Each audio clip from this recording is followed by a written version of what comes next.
E aí, galerinha do 8º ano, bom dia a todos vocês, espero que todos vocês estejam bem, ok? Mais uma vez aqui, professor Eduardo Moura, ok? Na nossa aula de literatura. Então, como vocês viram, na aula passada eu fiz uma introdução, certo? A chamada literatura de ficção científica, foi?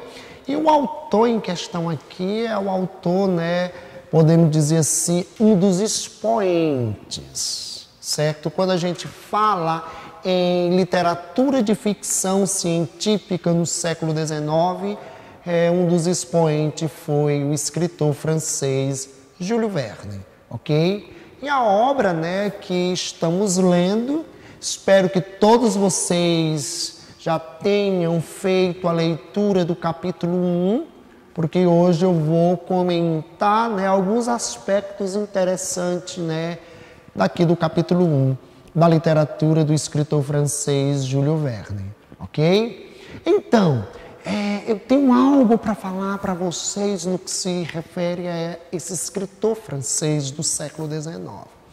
Vocês sabiam que Júlio Verne ele conseguiu prever, certo? Algumas invenções, certo? Que hoje se tornaram realidade. Na época que o Júlio Verne escreveu esse romance, 20.000 Léguas Submarinas, o escritor, pouco tempo depois, no início do século XX, o submarino já era uma realidade. E o submarino, inclusive foi empregado na Primeira Grande Guerra Mundial. Esse romance, Júlio Verne escreveu esse romance que foi publicado na década de 60 do século XIX.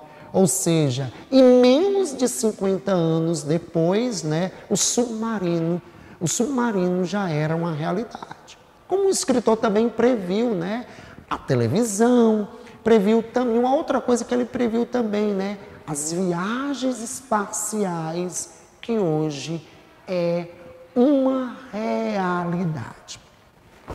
Mas vocês podem fazer a seguinte pergunta: professor Eduardo Moura, isso foi uma pura intuição? Não, gente. Tudo que o escritor escreveu não foi baseado em conhecimento intuitivo, não. Muito pelo contrário.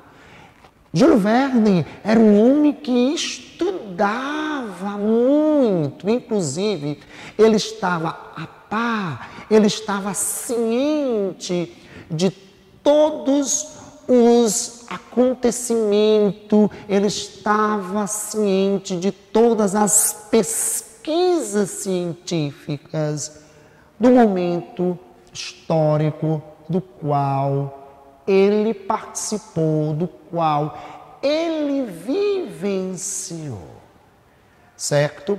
Então, muita coisa interessante que isso aqui é importante, certo? Isso aqui é muito importante que vocês tenham isso em mente. Muita coisa que hoje pode ser, certo? Pode ser possível em teoria, depois ocorre a concretização. Então, é muito importante que vocês tenham isso em mente, ok? Então, essas obras não resultaram de um conhecimento intuitivo, de uma visão súbita. Não. O que ele escreveu aqui foi baseado justamente no conhecimento científico. Ele estava a par de todo o conhecimento, de grande parte do conhecimento científico, dos avanços das ciências, certo? Principalmente na segunda metade do século XIX, que a ciência vai tomar um grande impulso, beleza? E hoje aqui para vocês, né, com base nisso que eu falei para vocês, eu quero fazer aqui a leitura, né, da primeira página, né, da página 5. Eu quero apenas fazer a leitura com vocês, né, vou fazer uma leitura aqui de apenas 2 parágrafos, beleza? Que no caso eu vou fazer a leitura aqui do primeiro parágrafo e do terceiro parágrafo, beleza? Então vou aqui dar início à leitura. Espero que vocês tenham também o livro aí em mãos, certo? Vocês podem também, né, neste momento, pegar o livro de vocês, que eu vou ler apenas com vocês a página 5. Meus amores, literatura, em qualquer parte do mundo, quando se leva essa disciplina a sério, literatura se trabalha desta forma. Precisamos ter o texto literário em mãos, beleza? Isso aqui é extremamente necessário. E eu acho essa forma uma forma bastante interessante para se trabalhar, certo? Principalmente, como eu já falei para vocês, eu sempre bato nesta tecla, né? Ler é preciso, ler é necessário. E literatura, gente, literatura mexe com a nossa imaginação. Quem sabe, né, algum de vocês aí não se tornará um escritor de ficção, certo? E para se tornar um escritor é preciso, os escritores, gente, eles lêem os outros escritores também, certo? E para poder fazer estudos de personagens, certo? Isso aqui, algo extremamente positivo que eu acho na literatura, como eu já falei para vocês, que literatura, o que é que ela tem, né? O que é que ela tem, que a filosofia também tem? Pensamento. Tem um pensamento aqui. E a gente precisa, quando a gente pegar um livro, a primeira coisa, a primeira pergunta, o que o autor quer expressar, certo? Porque nós vamos ter um personagem aqui enigmático, certo? Que no caso aqui é um dos protagonistas, né? Que é o Capitão Nemo, certo? E a pergunta que eu faço aqui para vocês, e que essa pergunta, ela vai permear toda a obra literária. A pergunta é o seguinte: por que o Capitão Nemo, ele vai se afastar da humanidade, se afasta do meio social do qual ele vivia, e ele constrói nesta grande invenção, porque essa invenção, isso aqui, para vocês verem, né, na época que o romance foi publicado, o submarino ele era possível em teoria, certo? Em teoria ele era possível, certo? Devido a quê? Devido a todos os avanços científicos, né, lá da segunda metade do século XIX. Mas, como eu já falei para vocês, a pergunta, e vamos procurar, né, buscar compreender por que o Capitão Nemo, né, esse personagem, né, um pouco, podemos dizer, um personagem exótico não, um personagem excêntrico, né, um homem calado, certo? Porque ele se afastou, né, da sociedade da qual ele fazia parte. Coloquem isso na cabeça de vocês, certo? Essa pergunta ela é importantíssima, principalmente para a gente poder fazer a análise do personagem, gente.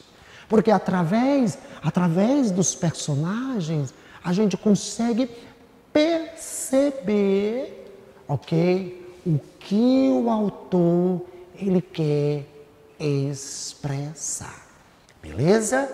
Então, fica aí essa dica para vocês, que no caso é uma pergunta, beleza? Vocês podem já, certo? Se quiserem, nesse final de semana, já fazer a leitura de toda a obra, Gente, é um livro pequeno, é uma adaptação, um livro de apenas 125 páginas. Aproveitem, certo? Momento livre aí em casa, né? Tire uma hora para vocês se debruçarem aqui na literatura. Certo? Não é só simplesmente literatura, não é só simplesmente passar as páginas, certo? Ler, buscar compreender. E fiquem atentos nessa pergunta que eu fiz para vocês, beleza? Então, é a primeira dica que eu estou dando para vocês. Por que o Capitão Nemo se afastou da vida em sociedade? Está lá ele, mas sua tripulação, certo? Na sua máquina engenhosa, né? Que conseguiu, né? Que consegue andar nas profundezas, né? Do mar, e eles conseguem viver de tudo que existe no mar, beleza? Então, eu vou aqui fazer a leitura do primeiro capítulo e do terceiro capítulo para vocês, ok? Então, vamos lá. O ano de 1966 foi marcado por um estranho acontecimento. Isso aqui há determinados acontecimentos que marcam determinados anos. Beleza? Depois eu vou dizer para vocês algo que eu vivenciei, certo? Quando eu ainda estava no ensino médio, que ainda hoje, de vez em quando, né, que isso marcou o mundo, marcou o século XXI. Continuando aqui a leitura. E as pessoas que viveram certamente jamais esquecerão. As populações que moravam perto dos portos, os armadores, os capitães dos navios, os marinheiros e os governos de diversos países ficaram seriamente preocupados com o que estava ocorrendo. Eu vou logo aqui já dar início à leitura do segundo também. Na verdade, já fazia algum tempo que as tripulações de vários navios vinham se deparando com uma coisa enorme, comprida, fosforescente, bem maior e muito mais rápido do que uma baleia. Todas as descrições dos diferentes diários de bordos coincidiam quanto à estrutura e à incrível velocidade do objeto em questão, que parecia um ser dotado de vida própria e cujo tamanho ultrapassava todas as medidas até então aceitas pelos ictiologistas, que são aqueles que se dedicam ao estudo dos peixes. Então, é interessante que aqui no primeiro parágrafo, né, quando diz assim, o ano de 1866, primeira metade, aliás, segunda metade do século XIX, foi marcado por um estranho acontecimento e as pessoas que viveram certamente jamais esquecerão. Ou seja, aqui o autor já está se referindo, né, essa máquina engenhosa, essa invenção humana, certo? Essa invenção humana, né, que dentro dela há uma tripulação e que esta invenção humana, né, está causando espanto, principalmente naquelas pessoas que moram no litoral e principalmente né, daqueles que estão no comando de determinadas embarcações né, que atravessam os oceanos, né, esses que veem, né, essa invenção humana, né, de vez em quando aparecendo. E estão se perguntando, né, o que é isso? Né, o que é isso que consegue nadar, né, de um modo muito mais veloz do que uma baleia, certo? E lembrando aqui, presta atenção, lembrando que essa literatura aqui, certo? Ela era dirigida principalmente para o público jovem, certo? Porque, querendo ou não, é ficção científica, mas também, né, há também peripécias, há também a aventura nisso aqui também, ok? Então, né, vamos começar o enredo, principalmente a partir daqui, certo? E também, certo? Deem continuidade à leitura para a gente poder trabalhar, certo? As características, principalmente dos personagens aqui em questão, que eu já irei fazer na próxima aula, beleza? Né? Um grande acontecimento que marca o ano de 1866, beleza?